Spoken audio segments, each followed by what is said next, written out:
पहले भी मुख्यमंत्री इस प्रदेश में रहे, लेकिन मैं जो देखता हूँ पहले का इतिहास और अभी का, ऐसा नहीं कि कांग्रेस की सरकार आज जो माननीय वीरभद्र जी इस दुनिया में नहीं है, 12 से 17 तक भी 35 विधायक थे, तो भी सरकार 5 साल चली। लेकिन अब ये मुख्यमंत्री को तो हम क्या बताएं, तो पूरा हिमाचल नहीं देख रहा है, पूरा भारतवर्ष देख रहा है कि आपके पास 40 विधायक, 3 इंडिपेंडेंट, आप उनको संभाल ही नहीं पाए। आज जो ये प्रदेश के हालात हुए हैं, कोई सोच भी नहीं सकता था कि हिमाचल के ऐसे हालात हो सकते हैं।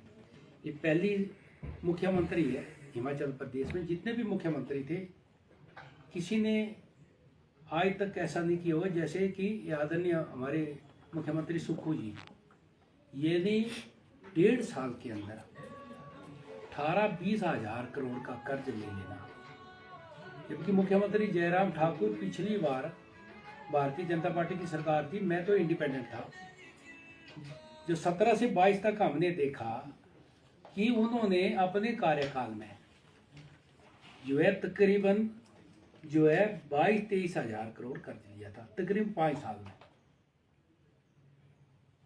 और ये कैसी सरकार है जो 1.5 साल में जो है 20 हज़ार करोड़ के कर्ज तक पहुंच गई है।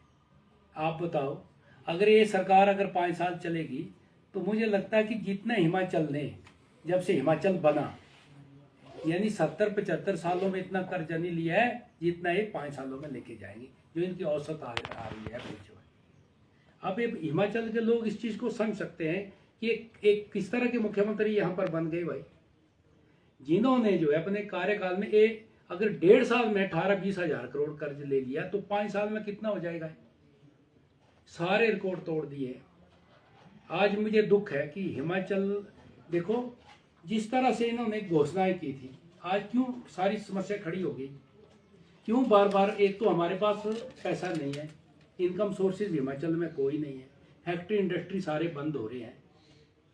ये हालात हो गया कि जैसे इनकम 100 रुपये है और हर दिन 1,000 रुपया खर्च हो रहा है। अब बताओ, आज हर दिन हमें सिर्फ रीपेमेंट करने के लिए, जो कर्ज हमने लिया है उसकी रीपेमेंट करने के लिए और ब्याज के लिए जो है हर दिन जो है 30 करोड़ जो हमारा 30 करोड़ एवरी डे भरना पड़ रहा है। ये हालात हो गए इस पर। अब क्या करें बताएं आप। अब चुनावों के ऊपर चुनाव, मुझे लगता है ये जो 3 चुनाव अब आए हैं, ये चुनाव एक साथ हो सकते थे लोकसभा के चुनाव के साथ, लेकिन देखो इन्होंने क्या किया। इन्होंने रिजाइन किया था, होने थे, सबको पता है, लेकिन इनको ये डर था कि एक साथ चुनाव करेंगे तो हम तो फिर हमारी सरकार चली जाएगी। इन्होंने इसको रोका। ये क्यों, ये जो आज बोलते हैं प्रदेश के ऊपर जो अब इसका जो भार पड़ा हुआ है इलेक्शन का, आज पूरे फिर 3 इलेक्शन हो रहे हैं, सारे हा मची हुई है। ये क्यों ना बताई, ये क्यों इन्होंने एक साथ करवा दिए।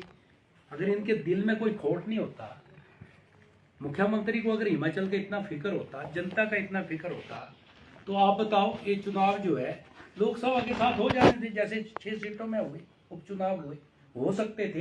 क्यों नहीं किए इन्होंने भाई। अब आगे देखना, अभी ये थोड़ा नहीं सिलसिला, अभी और कांग्रेस के लोग तैयार हैं रिजाइन करने को।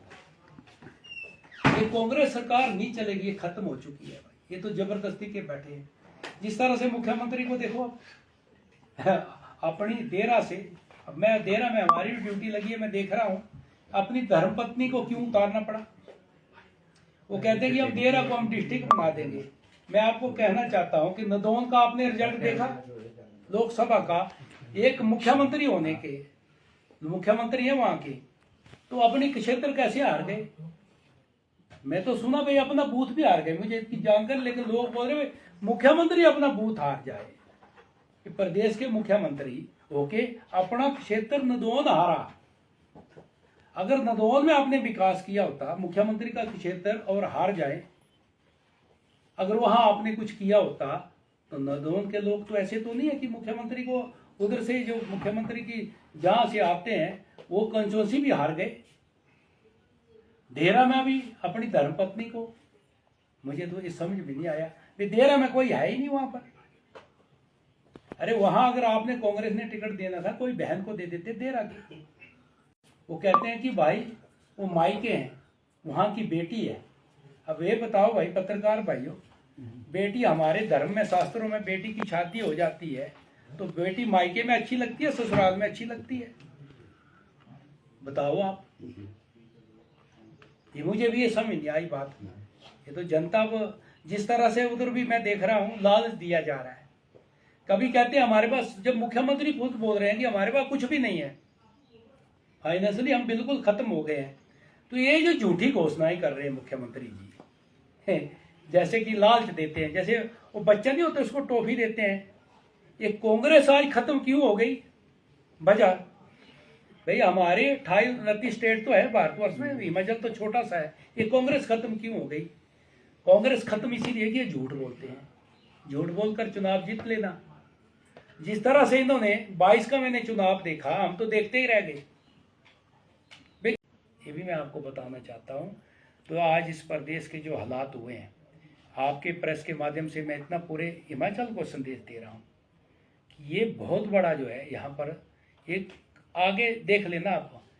ये जो बोल रहे हैं ना कि ये जो फ्री बांट रहे हैं, फ्री फ्री फ्री फ्री, अरे आपके पास अगर पैसा है तो लोगों के जो हमारे अधिकारी कर्मचारी है, आपके पास उनके टीए डीए देने का पैसा नहीं है, आप पहले उसको तो दे लो। अब आप सोचो भाई फ्री बांटने की क्या, भारतीय जनता पार्टी भी क्या फ्री नहीं बांट सकती थी? ऐसे अगर कर्ज लेके तो हम भी ऐसी घोषणा कर देते। 22 का चुनाव लगा। मैं आपसे कहना चाहता हूं कि भारतीय जनता पार्टी, कांग्रेस ने पूरा भर दिया, पूरा हिमाचल भर दिया। मैं तो पढ़ते ही चलता हूं शिमला तक, शिमला से चंडीगढ़ तक, जहां तक हिमाचल की बॉर्डर है, हर जगह लिखा 5 लाख नौकरियां देंगे, 1500 हर महिला को देंगे, 300 यूनिट बिजली फ्री करेंगे। क्या क्या नहीं लिख दिया? 10 गारंटी है, गोबर खरीदेंगे दूध। भारतीय जनता पार्टी का फर्क देखो दोनों पार्टियों में। भारतीय जनता पार्टी का एक ही झूठ लिखा हुआ दिखा दो, मैं पराई देने को तैयार हूं। कहीं लिखा है कि हम ये कर देंगे? झूठ। सबको पता कि हिमाचल के पास पैसा नहीं है, हम कर्ज लेके कैसे बांटेंगे? ये है, इनको कुछ लेन देन नहीं है, ना देश से, ना राष्ट्र से, ना हिमाचल से। इनको अपनी कुर्सी का फिक्र है। और जिस तरह कांग्रेस की पहले से नीति रही है, परिवारवाद को हम खत्म करना चाहते हैं, ये परिवारवाद को फिर ला रहे हैं। आप देख लो, इनकी हिस्ट्री देखो। नेहरू के बाद चाहे इंदिरा गांधी हो, सोनिया गांधी हो, राजीव गांधी हो, सारे गांधी हो, चाहे राहुल गांधी हो, प्रियंका गांधी, कोई भी हो, इधर भी कुछ दिन चला, राजा का चला, वीरभद्र के, उसकी पत्नी, उसके बेटे। मेरे को लगता कि ये जो है वो हिमाचल में भी, ये जो जैसे लालू ने किया था राबड़ी जी को, ये लालू राबड़ी की फिर इधर हिमाचल में तो नहीं चलने वाला। लोग इस चीज को समझ रहे हैं, ये परिवारवाद नहीं चलता है। भारतीय जनता पार्टी का एक अपना असूल है। आज देखो, एक छोटे से प्रदेश के हमारे जो है नड्डा जी जो अध्यक्ष है भारतवर्ष के, इसमें नहीं चलता है। भारतीय जनता पार्टी का छोटा सा कार्यकर्ता करके ऊपर उठता है। लेकिन कांग्रेस का जो ये परिवारवाद था, इसका भी खत्म होने का समय आ गया। ये सुक्खू जी जो दोबारा इसको शुरू कर रहे हैं, ये भी इनको भुगतना पड़ेगा। जनता इस चीज को भी समझ रही है।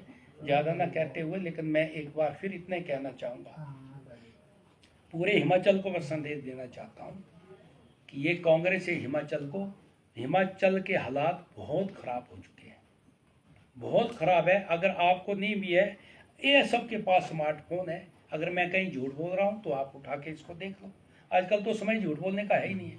अगर आप गूगल में जाके मारोगे ना कि सबसे ज्यादा बेरोजगार कहाँ है, बोलेगा हिमाचल पहले नंबर पे आ रहा है। जो हमारे 15 से लेकर 29-30 तक के नौजवान हैं, सबसे बेरोजगारी हिमाचल में है। ये जो कहते थे 5 लाख नौकरी देंगे, इन्होंने बर्बाद कर दी है। मैं इस हिमाचल को बचाने के लिए हम भी कोशिश कर रहे हैं, हम सब मिल के कर रहे हैं। ये कांग्रेस जब तक रहेगी, ये हिमाचल भी बर्बाद होगा। तो मैं चाहता हूँ कि कांग्रेस को हिमाचल से हटना बहुत जरूरी है, और हट भी जाएगी। ये मुझे पूरा विश्वास है कि बहुत हो गया। ये सरकार जब ये अपने परिवार को नहीं मुख्यमंत्री संभाल रहे हैं, तो हिमाचल को कहाँ संभालेंगे? सबको पता है कि ये खत्म है। बाकी आप सबका बहुत बहुत धन्यवाद। एक बार फिर मैं बधाई देता हूँ। नगर परिषद भारतीय जनता पार्टी का हम सबका बना है। सभी कार्यकर्ताओं को, आप सबको, जो चेयरमैन वाइस चेयरमैन हमारे बने हैं, हम सब मिलजुल कर जो है इस अपने जोनर को जो कुछ कर सकते हैं, हम मिलजुल कर काम करेंगे। जहाँ मेरी ज़रूरत है, हमारी ऐसी आदत नहीं है। हम चाहते हैं कि जोनर का विकास होगा, सब हम मिलजुल कर चलेंगे। मेरी आप सबसे रिक्वेस्ट है, एक बार फिर आप सबका बहुत बहुत धन्यवाद, पत्रकार भाइयों का भी धन्यवाद। और मैं इसका भी कि जो लोकसभा के चुनाव हुए, तीसरी बार हमारे आदरणीय प्रधानमंत्री मोदी जी जो है इस देश के प्रधानमंत्री बने। मोदी जी जिस तरह से भारतवर्ष का भला कर रहे हैं, हिमाचल का भी भला आदरणीय प्रधानमंत्री मोदी जी के हाथों से ही होगा। बाकी एक बार फिर आप सबका बहुत बहुत धन्यवाद। जय भारत, जय हिंद।